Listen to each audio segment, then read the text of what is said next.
Good afternoon, Sir Bamba. I am Maria Jessa Balradona, and I will be discussing the viewing skills. What is viewing? Viewing is a process that supports oracy and literacy and is a part of an integrated language arts program.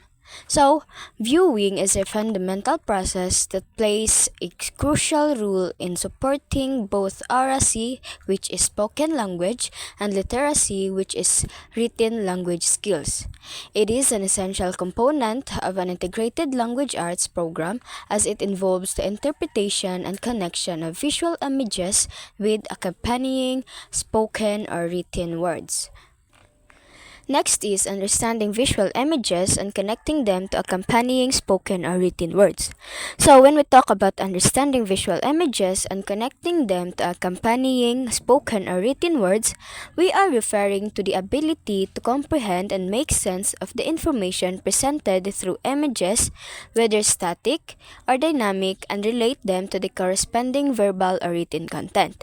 This process is vital for developing a holistic understanding of the message being conveyed. And last is viewing involves interpreting the images for which words stand and connecting visual images in videos, computer programs, and websites with accompanying printed or spoken words. When we talk about viewing, viewing requires individuals to interpret the images in relation to the words they represent. So, this involves not only looking at the visual elements but also understanding the meaning or message behind them.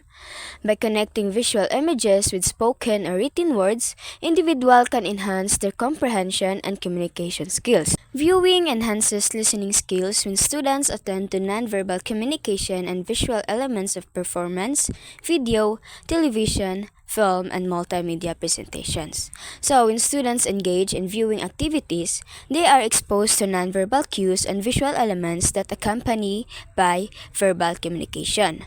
By paying attention to these visual cues, students can improve their listening skills by better understanding the context, emotions, and intentions conveyed through body language, facial expressions, gestures, and other visual elements. This heightened awareness of nonverbal communication can help students to interpret messages more accurately and develop a deeper understanding of the content presented in performance, video, television, film, and multimedia presentations. Next is viewing enhances reading when students attend to visual accompanying print, specific textual techniques, and the assumptions, perspectives, and quality of variety of media. So, viewing also enhances reading skills by encouraging students to focus on visual that accompany printed text, such as charts, diagrams, and illustrations. By analyzing and interpreting these visual aids alongside the written content, students can gain a better understanding of complex information and concepts. Additionally, paying attention to specific textual techniques like layout, color, and symbols can help students decipher the meaning and significance of the text more effectively. Viewing enhances both listening and reading skills by prompting students to engage with visual elements in conjunction with verbal and written content. By analyzing nonverbal communication, visual aids, and media presentations, students can improve their comprehension, critical thinking, and overall literacy skills across different forms of communication and media. So now let us move on to viewing was not a skill that was taught until recently.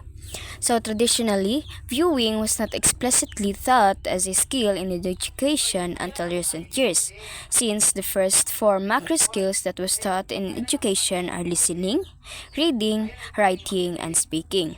However, with the increasing use of visual media and technology in learning environments, the importance of teaching students how to interpret and analyze visual information has become more recognized. So now let us discuss the reasons why viewing was added as a macro skills in education. First is students can learn to read the pictures, the diagrams, and the tables, maps, and charts. So, students can learn to read these visual elements by understanding the information they convey. Pictures provide visual representations, diagrams illustrate processes or relationships, tables organize data, maps depict spatial information, and charts present data in graphical format. So, these visual elements helps the student and interpret the information that these visual elements conveyed. The second one is these skills will provide them with increased information about the materials. Developing skills to interpret visual elements provides students with additional information that complements the material presented in text form. Visual aids offer a different perspective and can enhance understanding by providing visual context to textual information. And the third one, many materials today cannot be accurately interpreted without the graphics. In today's multimedia-rich environment, many materials such as textbooks, presentations, and online resources rely heavily on graphics for effective communication. Some content may be challenging to interpret accurately without the accompanying visuals, making it essential for students to be proficient in analyzing and understanding graphical information. Since we are done discussing about the reasons why viewing was taught in education, let us now proceed to visually representing in the classroom. So, there are many ways to represent ideas visually, such as drawing, photographs, formatting information with a word processing program, multimedia, video, web pages, and web-based correspondence. So, these visual representations in the classroom presents ideas and information visually. These visual aids enhance understanding, engage students in the class, and cater their different learning styles and promote creativity in learning. Now, we are done talking about viewing. Let us proceed to viewing component and fundamental principles. First is understands and interprets. So, the students understand and interprets visual images. They need to be able to comprehend the visual information presented to them, such as pictures, diagrams, and videos. Next is messages and meanings as visual representation. This involves analyzing the visual cues and symbols to extract the intended messages and meanings behind the images. The next one is analyzes and critiques. The students analyze and critiques the significance of visual images, messages, and meanings. So students should look closely. The second one is analyzes and critiques. The students analyze and critiques the significance of visual images, messages, and meanings. So, they should look closely at visual images to understand their purpose, composition, and techniques used in creating them.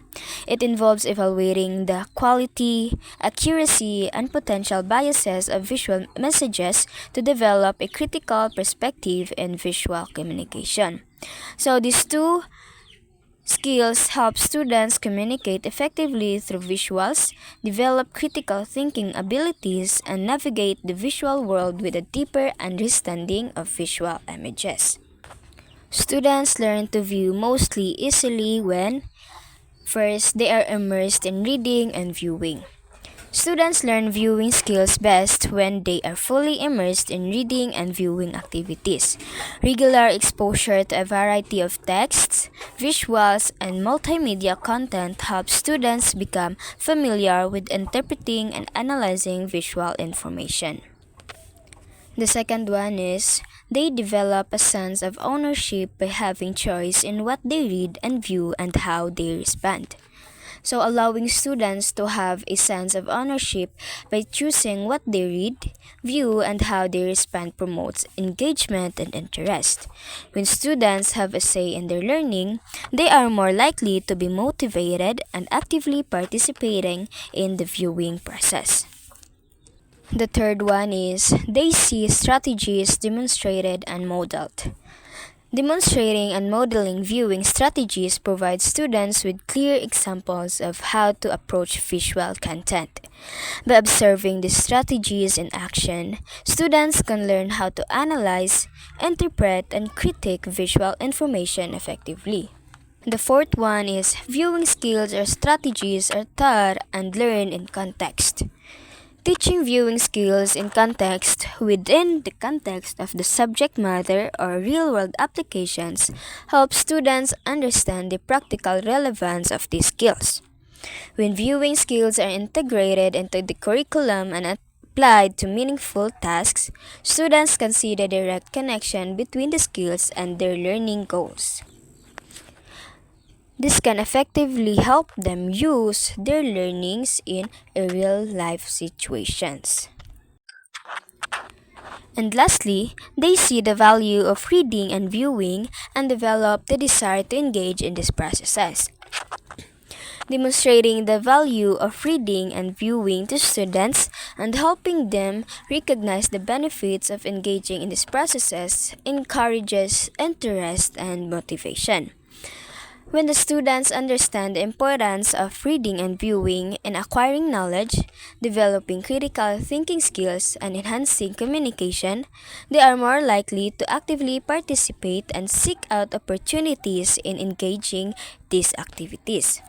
So, by creating an environment where students are immersed in reading and viewing, having ownership and choice, witness strategy demonstrations, learn in context, and understand the value of reading and viewing, educators can effectively foster students' viewing skills and cultivate a desire to engage with visual content in a meaningful and purposeful manner. So that ends with my discussion. Thank you and have a great day.